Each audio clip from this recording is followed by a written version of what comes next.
नाम नहीं ले रहा है, ईरान के पास कितने मिसाइल है इसको समझते हैं। देखिए ये जो रडार आते हैं सब, ये बहुत महंगे रडार होते हैं सब। ये बैलिस्टिक मिसाइल को 5,000 किलोमीटर दूर से ही पकड़ लेते हैं सब। किसी का दाम है 800 करोड़, किसी का 8,000 करोड़, 5,000 करोड़, बहुत महंगे आते हैं सब। ये एक जगह खड़ा करेंगे और ये अलग अलग मतलब 5,000 किलोमीटर पे आपको बता देगा, 3,500 किलोमीटर पे मिसाइल को रेडी कर देगा, 2,000 किलोमीटर पे वार्निंग दे देगा, 100 किलोमीटर के आसपास इधर रहेगा, मार के मिसाइल मार के गिरा देगा, रास्ते में ही गिरा देगा। तो ये रडार बहुत काम करते हैं सब। और ये रडार कैसे काम करेगा? एक रडार रहेगा, इसके पास कंट्रोल यूनिट रहेगा, ये देखेगा, ये बताएगा कि मेरा जहाज है कि दुश्मन का जहाज है, या मिसाइल आ रही है तो खेत में गिरेगी कि बिल्डिंग पे गिरेगी। अगर खेत में गिरने वाली होगी उसका प्रोजेक्टाइल देख के तो छोड़ देगा, और उसके बाद ये मिसाइल यूनिट को ऑर्डर देगा, मिसाइल यूनिट को ऑर्डर देगा।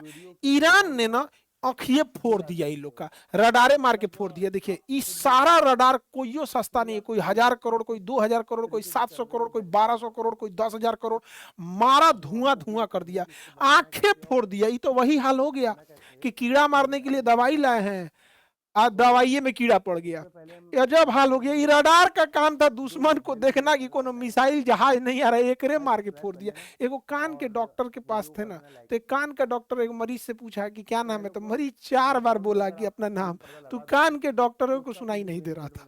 ऐसा तो ऐसा हाल है कि रडारे मार के फोड़ दिया है वहां पे। ईरान की जो बैलिस्टिक मिसाइल्स हैं, अलग अलग लेवल की बैलिस्टिक मिसाइल है, उसकी फतह बैलिस्टिक मिसाइल है, और इसका जो शाही ड्रोन है ये बहुत खतरनाक है। और ये बैलिस्टिक मिसाइल अब नए पार्ट को फॉलो कर रहे हैं। ये मिसाइल जब गिरने वाले हो रहे हैं टारगेट पे, तो उसे हम टर्मिनल फेज कहते हैं।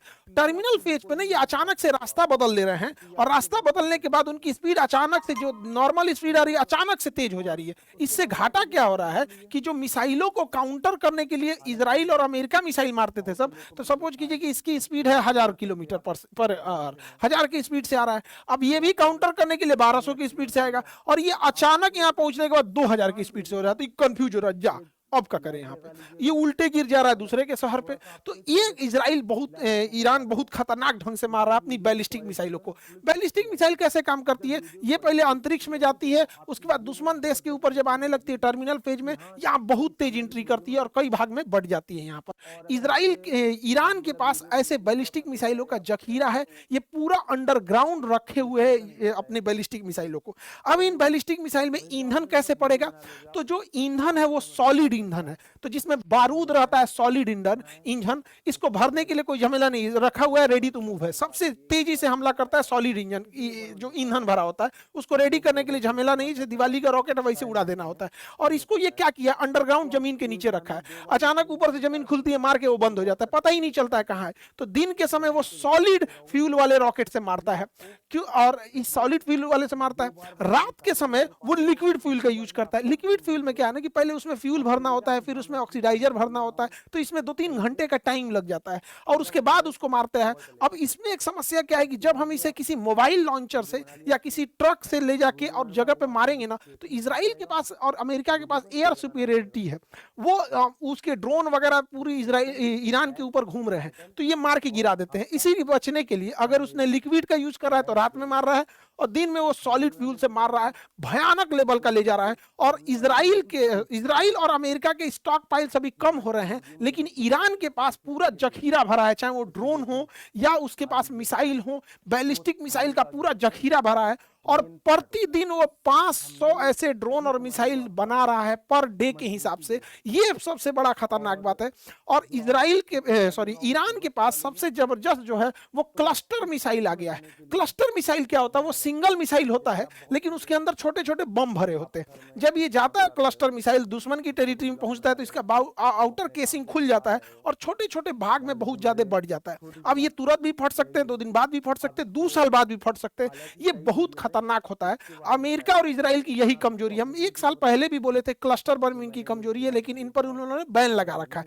लेकिन यह टेक्नोलॉजी रूस और चाइना से लेके ईरान इनके ऊपर हमला कर रहा है क्लस्टर मिसाइल से। इतना ही नहीं, जिस बिल्डिंग में अमेरिका के राजदूत रुके थे सब, जिसके उसके कमांडर रुके थे, किस फ्लोर पे रुके थे सब, ये भी जानकारी ईरान के पास थी, और ठीक उसी फ्लोर पे जाके हमला हुआ है और मरे हैं सब अमेरिका के कमांडर सब। ये सारी जानकारी रूस प्रोवाइड कर रहा है, क्योंकि इससे पहले ही उन लोग के अंदर ये जो कॉम्प्रिहेंसिव ट्रीटी हो चुका था। ईरान ने बहुत सारे ड्रोन दिए थे रूस को। और रूस पिछले 3 साल से इन ड्रोन से, शाही ड्रोनों के कॉपी करके खुद का ही बनाया और यूक्रेन के ऊपर मार रहा है। तो रूस को बहुत अनुभव है कि मिसाइल, इन ड्रोनों की क्या कमजोरी है, इन ड्रोन को सही इस्तेमाल कैसे किया जा सकता है। लेकिन जब दोनों में समझौता हुआ था तो ईरान ने कहा था कि हम ड्रोन जरूर देंगे आपको, बदले में आप हमें क्लस्टर और मिसाइलों की टेक्नोलॉजी के साथ में हमारे ड्रोन का जो यहाँ इस्तेमाल कर रहे हैं उसका डेटा भी दीजिएगा कि कहाँ स्पीड बढ़ाने की जरूरत है, ठंडे मौसम में काम कर रहा है कि नहीं, गर्म मौसम में काम कर रहा है। तो पिछले 3 साल से रूस जो लड़ रहा था उसका पूरा अनुभव, ड्रोन का अनुभव ईरान के पास है। अमेरिका में ट्रंप पगलाया हुआ है व्हाइट हाउस में, इसके लिए दुआ किया जा रहा है, सब दुआ मांग रहा है। ऐसे ट्रंप भाई ने ईरान को हल्के में ले लिया, क्योंकि इनकी जो पैट्रियट मिसाइल है जो ड्रोन को मार के गिरा रही है, मिसाइल को मार के गिरा रही है, 36 करोड़ की एक मिसाइल है। और ये मिसाइलों की संख्या भी एकदम कम हो गई है, क्योंकि यही मिसाइल इन्होंने यूक्रेन को दे रखा है पिछले 3 साल से ईरान इजराइल को दे रखा है गाजा से लड़ने के लिए। थर्ड मिसाइल है, इसकी भी संख्या कम हो गई है। और दूसरा कि ये एक साल में 700 मिसाइलें बना सकते हैं ये लोग, 700। यानी सोचिए अगर इसकी संख्या कम हुई और ये युद्ध 1-2 महीना भी घिंच गया तो इनके पास तब वो क्षमता नहीं बचेगी काउंटर अटैक करने का। इसीलिए इसको दुआ मांगा जा रहा है ट्रंप को कि ट्रंप के ऊपर से नजर गुजर उतर जाए। भालू से फूंकवा ले ट्रंप, भालू से फूंकवा ले। हमारे यहाँ भालू से फूंक दिया जाता है, वैसे भी उघारे तुम घूमता है एप्स्टीन फाइल में, भालू उघारे ही फूंकता है। तो आ जाओ यहाँ पे भी उघारे फूंकवा दिया जाएगा भालू से। भालू भाई फूंक देना इसको। हालांकि भारत और रूस के पहले से अच्छे संबंध है और ईरान से भी अच्छे संबंध है। हमने भी बहुत, हमारी कंपनी ने भी शेषनाग ड्रोन बनाया है जो सही ड्रोन से काफी बेहतर है। और हमारा आकाश तीर सिस्टम ये तो बहुत बेहतर एयर डिफेंस सिस्टम है। हमने ऑपरेशन सिंदूर के टाइम देखा था कि एक भी पाकिस्तानी ड्रोन, हालांकि तुर्की ने भी पाकिस्तान को ड्रोन दिया था तो भारत ने उन सारे ड्रोनों को न्यूट्रलाइज कर दिया था। अब देखिए ईरान जो है ना दिन प्रतिदिन एडवांस होते जा रहा है। ये दुनिया का सबसे एडवांस ड्रोन माना जाता है MQ-9 रीपर। ये MQ-9 रीपर जो ड्रोन है दुनिया का सबसे एडवांस ड्रोन माना जाता है। ये घंटों उड़ान बढ़ता है, सर्विलांस करता है, मिसाइल मार देता है। यहाँ पे ईरान ने इन ड्रोनों को भी मार दिया है। मारने के अलावा बाकायदा रडार फोटो भी रिलीज किया कि देखिए हमने कैसे मार के गिराए हैं। और इसके बाद इसकी टेक्नोलॉजी ईरान अब दे देगा, या तो खुद बनाएगा या फिर रसिया और चाइना को भेज देगा यहाँ पे। और इतना ज्यादा उसी से कॉपी करके ईरान का भी ये हमलावर ड्रोन है। यही हमलावर ड्रोन जो है ये अमेरिकी की नौसेना पे हमला करने के लिए रेडी है। यही कारण है इन्हीं ड्रोनों के बचने के लिए अमेरिकी नौसेना का अब्राहम लिंकन वायुयान जो युद्धपोत है वो ईरान से 300 किलोमीटर दूर खड़ा है। और इसने अटैक करने की भी कोशिश किया था, हालांकि सफल नहीं हो पाया।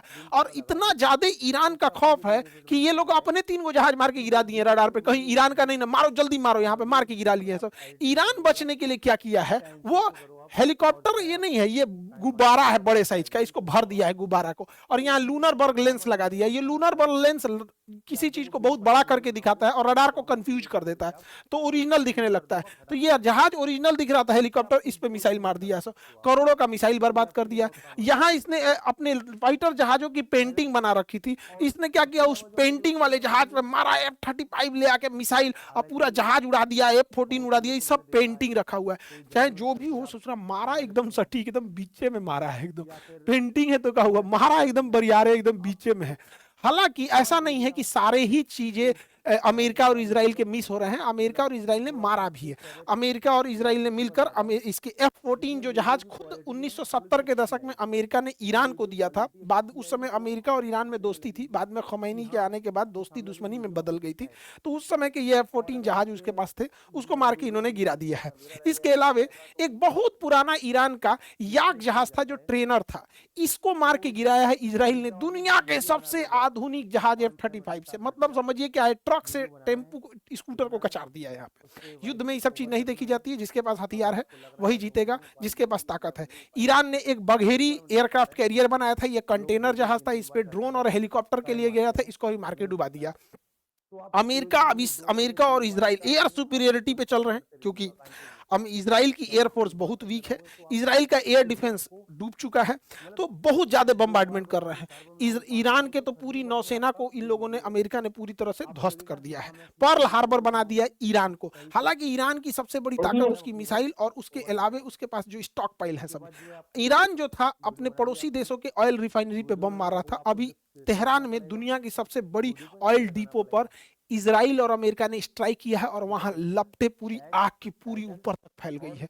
नालियों में जो नालियों में पेट्रोल बह रहा है ना, उसमें आग पकड़ लिया है, पूरा प्रदूषण हो गया है। अब कोई ठीक नहीं है कि ईरान अपने पेट्रोल का कुआं समुद्र में खोल देगा और पूरा समुद्र प्रदूषित होता है, कह देगा ईरान इजराइल ने तो मारा है, अमेरिका ने मारा है। तो ये भी होगा, इससे बहुत ज्यादा प्रदूषण होगा, पूरी समुद्र मेरीन लाइफ बर्बाद हो जाएगी। वायु प्रदूषण की तो धज्जी उड़ रखा है, पूरी दुनिया में भयानक तबाही आ रहा है। लेकिन हम लोग को दिवालिये से ढेर दिक्कत हो जाएगा। सोचो तो नहीं, दिमाग जरा के रख देता है सब। बताइए, पूरा युद्ध कर रहा है सब, इन सबको पर्यावरण की चिंता नहीं है। दिवाली का हम तो मनाएंगे, हम अब ये बता दिए एकदम इजराइल तरह से बम मारेंगे अब दिवाली में, हम पूरा भयंकर 10 लाख पेड़ लगा देंगे उसके बदले में। हम अभी बोले हम 10 लाख पेड़ लगाएंगे, लेकिन विश्व शांति के लिए हम भी दिवाली में भयानक मारेंगे यहाँ। तो अमेरिका वगैरह सबको कुछ पर्यावरण की चिंता नहीं है। लेकिन समझिए ध्यान से, इजराइल की इसके पीछे चाल क्या है। इजराइल जो है वो ईरान को काउंटर करने के लिए अमेरिकी नौसेना को यहाँ फंसा दिया है कि मारो तुम, अलग अलग जो अपने सैन्य अड्डा रखे वहां से ईरान को मारो। और इजरायली सेना टैंक लेकर रेडी है लेबनान पर कब्जा करने के लिए। लेबनान पे कब्जा करेगी, सीरिया पे भी आधा कब्जा कर ही लिया, तो गोलान हाइट वगैरह सब कब्जा कर लिया। क्योंकि इजराइल को ग्रेटर इजराइल बनना है, पूरा लेबनान कब्जा करना है, पूरा सीरिया, आधा इराक करना है, आधा सऊदी अरब कब्जा करेगा, यहाँ तक कब्जा करेगा। तो ये है ग्रेटर इजराइल। तो इजराइल ग्रेटर इजराइल की ओर बढ़ चुका है। लगभग 10 या 12 अप्रैल से ये लोग हमला करना चालू करेंगे, लेबनान के ऊपर हमला करेंगे। उसका एक रीजन भी, इन्हें ग्रेटर इजराइल बनना है और नेतन्याहू की सरकार बहुमत की सरकार नहीं है, वो बहुत जल्दी उसका गठबंधन टूट के गिर सकता है। इसलिए वो चाहते हैं कि युद्ध में उलझे रहे, कोई सरकार पे सवाल नहीं उठेगा, युद्ध की स्थिति होती है तब। तो ये उनका आगे का है। तो इस पे ना ये बैलेंस बूझ नहीं पाया। इसका एप्स्टीन फाइल में इन नंगटे फोटो रख लिया है, ट्रम्प का नंगटे फोटो रख लिया है एप्स्टीन फाइल में। अभी ट्रम्पा पगला गया है, ए भाई क्यों दिखाइयो मत, पूरा हमारी इज्जत बर्बाद हो जाएगा। तो कहा कि हाफ पैंट वाला दिखा देते हैं, और उन नंगटे वाला रख लिया। अभी जहां जहां इजराइल बोल रहा है वहां वहां बम मार रहा है। इसका लड़ाई ईरान से था ही नहीं और उसको मारे फिर रहा है। और इधर इजराइल जो है वो लेबनान पे कब्जा करने को तैयार है। ये बात अमेरिकी भी समझ रहे हैं, इसलिए अमेरिका के संसद में ही इसका विरोध हो रहा है। अमेरिकी मरीन कमांडो ने पूरा विरोध किया कि क्यों ईरान में जा रहे हो, ये अमेरिका की लड़ाई नहीं है, ये इजराइल की लड़ाई है। तो इसको खींच के ले गया, इसका हाथ टूट गया। ईरान का अमेरिका का दोस्त स्पेन भी अमेरिका का साथ छोड़ दिया है। ब्रिटेन भी अपनी एयरवेस यूज करने नहीं दे रहा था, तो बाद में ट्रंप घुसिया गया, तो कहा ठीक है भाई B1 लेंसर जहाज के लिए यूज कर सकते हो। अमेरिका का कहना है, देखिए कितना बदतमीज इंसान है ये। अमेरिका कह रहा है कि खमेनी की तो हत्या मार दिया इसने, कहा कि अब इनका जो उत्तराधिकारी आएगा उसको चुनने का अधिकार अमेरिका को है। बताइए कितना बेशर्मी, माने किसी देश का उत्तराधिकारी अमेरिका चुनेगा।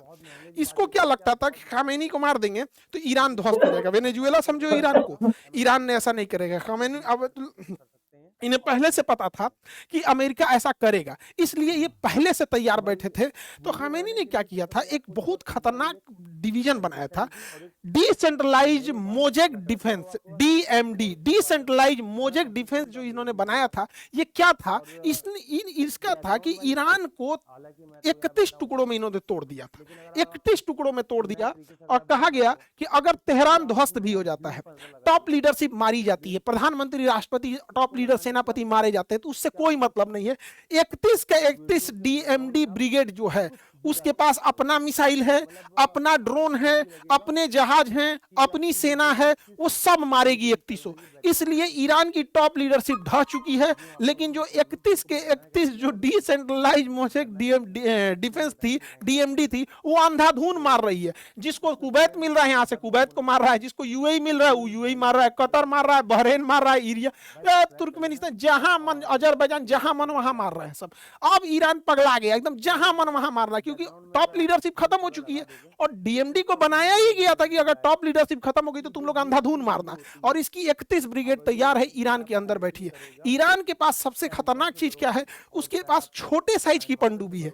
ये बहुत बड़ी पनडुब्बी नहीं, इसमें 10-15 आदमी ही अट पाते, बहुत छोटी पनडुब्बी है। लेकिन जो हार्मुज जल संधि है, वहां का उथला पानी है, वहां बड़ी जहाजें नहीं आ सकती हैं और ना ही बड़ी पनडुब्बी आ पाएगी, क्योंकि चट्टान है। ये चट्टानों के पीछे छुप जाएंगे सब, और ये जब अमेरिकी नौसेना पास आएगी तो उसे मारेंगे सब। इसके अलावा ईरान के पास एक मच्छर ब्रिगेड है।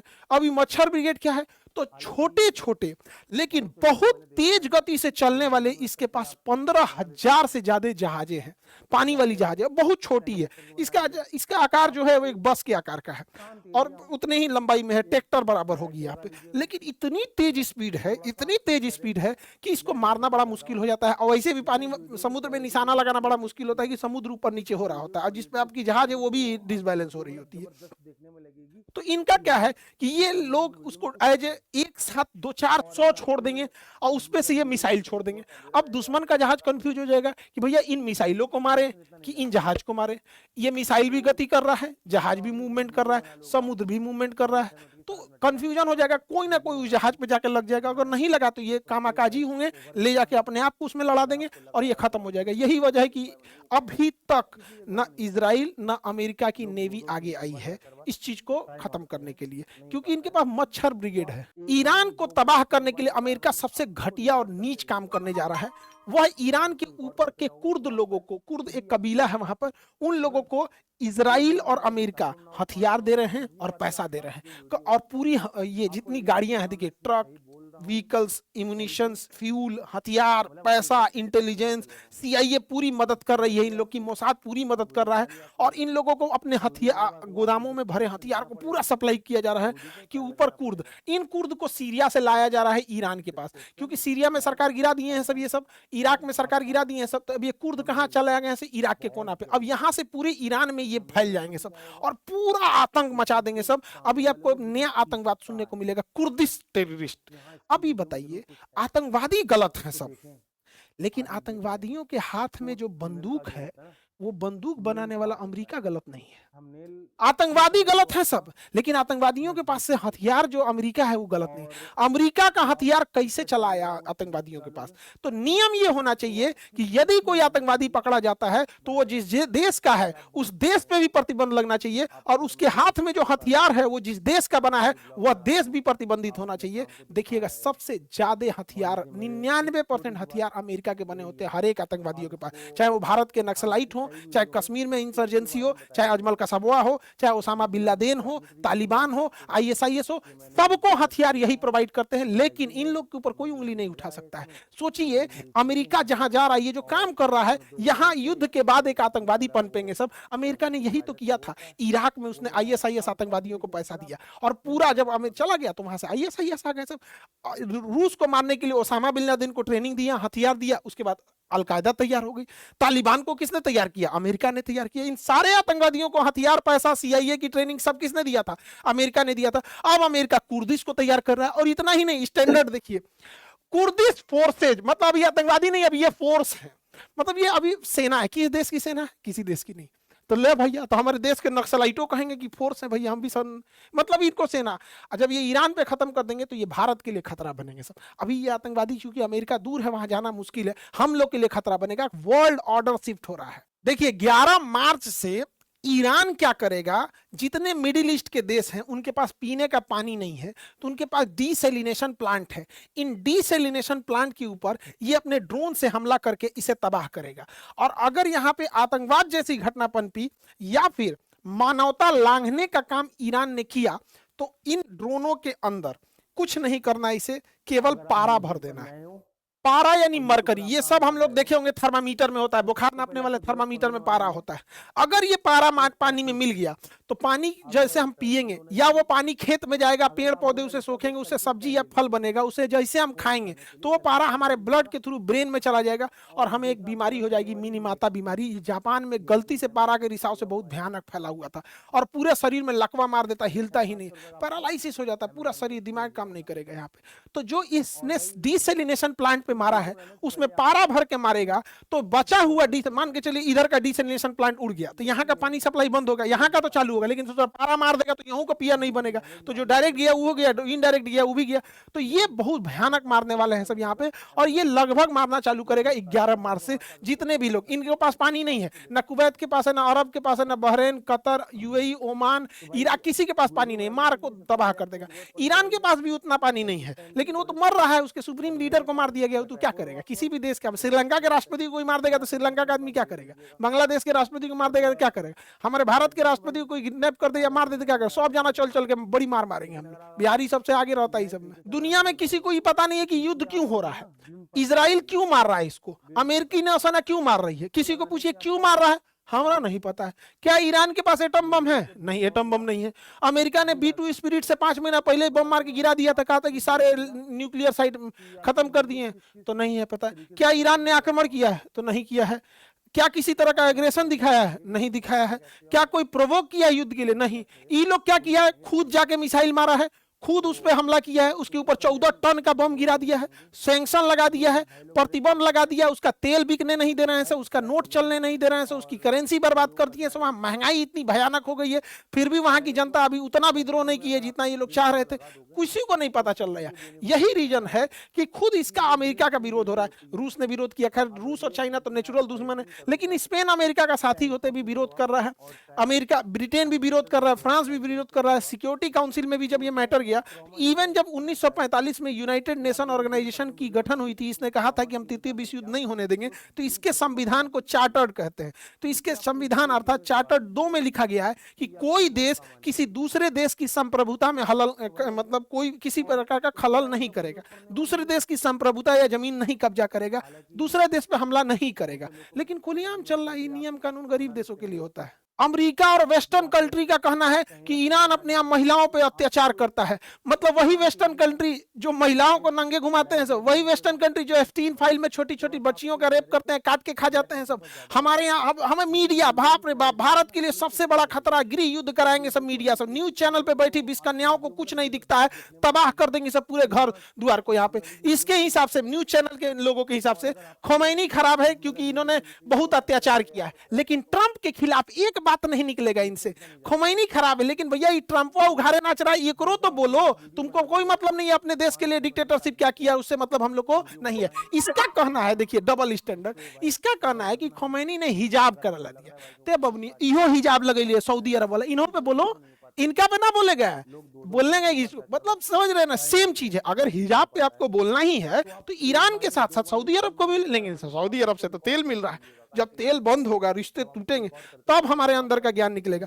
इसको ये सबसे दिक्कत है, लेकिन उघारे घूमने से कोई दिक्कत नहीं है। मतलब ये है आजाद मॉडर्न। किसी भी देश का इंटरनल मैटर में वहां समझो भाई, ये सऊदी अरब है, अपने यहाँ हिजाब करेगा नहीं करेगा हमसे क्या मतलब है। सऊदी अरब में अभी ये कुछ दिन पहले गाड़ी चलाने का लाइसेंस दिया, हमारे देश में आपकी मर्जी आप कर सकते हैं, आपकी मर्जी आप नहीं कर सकते। लेकिन अभी देश के समय सबसे बड़ी समस्या क्या है, न्यूज चैनल की 20 कन्याओं ने नेशनल पॉलिसी और मीडिया का नैरेटिव दोनों अलग होते जा रहा है। ये किसी भी देश के लिए सबसे घातक होता है। हमारी नेशनल पॉलिसी, अरे भैया सरकार से बोलो ना कि गरिया दे ईरान को, हम लोग भी गरियाने लगेंगे। नेशनल पॉलिसी कहीं और जारी है और पब्लिक का नैरेटिव भी सब कुछ और बैठा रहे। यही होता है किसी भी फेल्ड कंट्री में। क्या होता है, बांग्लादेश में क्या हुआ, नेशनल पॉलिसी कुछ और थी, मीडिया का नैरेटिव कुछ और था। श्रीलंका में क्या हुआ, नेशनल पॉलिसी कुछ और थी, नैरेटिव कुछ और था। पाकिस्तान क्यों फेल्ड हुआ, नेशनल पॉलिटिक्स कुछ और है, संविधान कुछ और कहता, पब्लिक कुछ और करी। तो इन लोगों से थोड़ा बच के रहने की जरूरत है, वरना ये लोग भी भारत को चौपट कर देगा। हमारी नेशनल पॉलिसी है, हमारा सरकार जिसके खिलाफ है हम खिलाफ रहेंगे, तुर्की के खिलाफ है तुर्की के खिलाफ रहेंगे, चाइना के खिलाफ है खिलाफ रहेंगे हम यहाँ पे। लेकिन मीडिया में बैठी 20 कन्याओं को पता नहीं किसने अधिकार दे दिया कि ये लोग आके न नॉलेज न कुछ बकैती चालू कर देते हैं। ईरान, अमेरिका और इजराइल की लड़ाई में भारत की नौसेना के ऊपर एक बड़ा धर्म संकट हो गया, क्योंकि भारतीय नौसेना ने मिलान एक्सरसाइज में और ईरान को बुलाया था, और हमारी ईस्टर्न नेवल कमांड ने ट्वीट किया था ईरान के बारे में, बड़ा अच्छा बात किया था, ब्रिगेड ऑफ फ्रेंडशिप वगैरह, इंडियन नेवी को यहाँ शामिल किया गया था इस सब के लिए यहाँ पर। लेकिन जब युद्ध समाप्त हुआ, ये युद्धाभ्यास समाप्त हो गया, तो ये विशाखापट्टनम से लौट रही थी जहाज ईरान के लिए, तब तक रास्ते में युद्ध हो गया।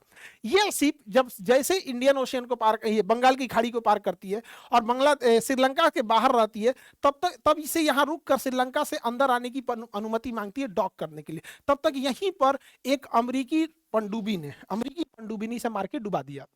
अमेरिका का कहना ये जाके हमला करता हमारे ऊपर, इसके पे कोई हथियार नहीं है। नियम होता है कि कोई भी युद्ध अभ्यास के लिए आया तो उस पर हथियार नहीं होगा, तो हथियार नहीं हो गया, यहाँ डुबा गया। ये भारत को ह्यूमिलिएट करने के लिए कि आपके तट के पास हमने डुबाया है, और भारतीय नौसेना के पास इसका डिस्ट्रेस सिग्नल पहुंचा गया। तो भारतीय नौसेना से पहले श्रीलंका की नौसेना पहुंची जब देना जहाज डूबा था। तो ये भारत को अमेरिका हमेशा ह्यूमिलिएट करता है, हमेशा कुछ ना कुछ बोलता है। क्यों, समझिए ध्यान से, क्योंकि 2016 2016 में मोदी जी कहे थे कि हमारा प्रायोरिटी है हिंद महासागर, सोमालिया में भी अगर कुछ घुसपैठ होगा तो हम जाके बचाएंगे, हमारी प्रायोरिटी है हिंद महासागर। जयशंकर साहब कहते हैं दुनिया का एकमात्र महासागर हिंद महासागर जो किसी देश के ऊपर है, हिंद महासागर है। हम लोग ये कहते हैं कि हम लोग गार्डियन ऑफ द सी है, ये पूरा हिंद महासागर के हम गार्डियन है, पूरा हिंद महासागर। तो भैया तो इसी के अंदर ये आता है। यहाँ पर श्रीलंका नेवी ने, श्रीलंका ने कहा कि हम लोग ह्यूमैनिटी के साथ हैं यहाँ पर, और श्रीलंका ने इसे बचाया था, वहां के लोगों को डिस्ट्रेस सिग्नल जब आया था, हमारा नहीं। अब आप सोचिए कि हिंद महासागर में अगर कोई जहाज डूब रहा है तो रेड क्रॉस और इंटरनेशनल रूल है कि अगर कोई जहाज युद्ध में डूब रहा है या कोई सैनिक घायल है तो उसे कोई भी देश बचाएगा। तो अब बताइए हिंद महासागर में श्रीलंका पहले पहुंच रहा है हम लोग से। अच्छा, अगर श्रीलंका है तो हमने ही तो बोला है कि ये गार्डियन ऑफ द सी हम लोग हैं, ये प्रभाव दिखाता है। हमें नहीं मतलब है कि उसके बचाने से होगा या कुछ होगा। हम कहां पंचायती जाते हैं? जहां हमारा प्रभाव है। तो पंचायती हम वही कर सकते हैं कि हमारा प्रभाव जहां है, तो ये प्रभाव को दिखाता है। 1971 याद कीजिए, 1971 में अमेरिका का 7वां बेड़ा आया था, हम लोगों ने कोई वैल्यू नहीं किया था, हमारे ऊपर परमाणु बम मारने आया था। तो ये चीजें थोड़ी सी खराब हो जाती हैं। हालांकि विदेश नीति में बड़ा नाजुक चीज होता है।